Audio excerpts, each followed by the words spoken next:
बाद आपने 12,000 रुपए घोषणा की है और जो लोगों की पेंशन वेंशन कटती है उसको लेकर आज बहुत बड़ी घोषणा की। पिछले दिनों में शिकायत हमें मिली थी कि जो इनकम 1,80,000 रुपया साल के क्राइटेरिया का पैरामीटर एक हमने बनाया था कि जिसका वर्ष का डोमेस्टिक बिल 9,000 रुपया आएगा या 9,000 से ज़्यादा होगा तो उनकी आय 1,80,000 से ज़्यादा मान ली जाएगी।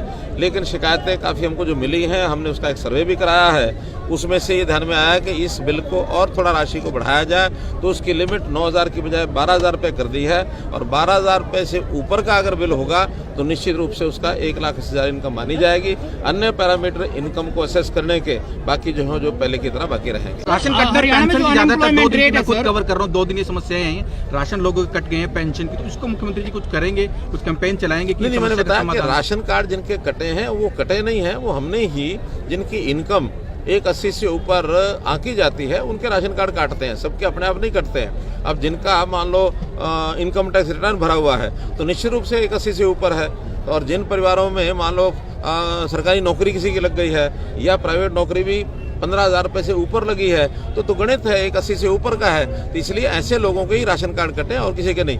गलती से किसी का कटा हो तो उसको ठीक करने के लिए जो समय दिया जाता है उसको हम ठीक करने के लिए तैयार हैं। आज एक जो रियायत दी है वो मैंने आपको बता दी कि बिजली के बिल के कारण से जिनकी इनकम 1,80 आंकी जाती थी 9,000 रुपये की लिमिट से, अब उसको लिमिट को 12,000 कर दिया है।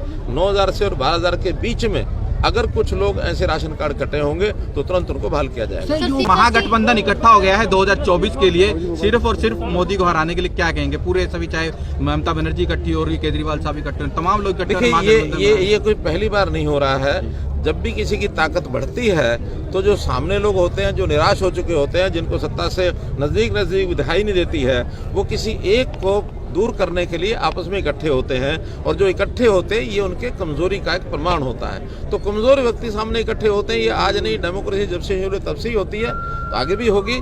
इसका मतलब ये कि मोदी जी की ताकत ज़्यादा है, मोदी जी को ताकत को वो हराने के लिए भले ही तैयार होंगे लेकिन मोदी जी हारने वाले नहीं है। मोदी जी की एक निश्चित पहले के बहुमत के बराबर से ऊपर ये सरकार आने वाली है, निश्चित आने वाली है। धन्यवाद।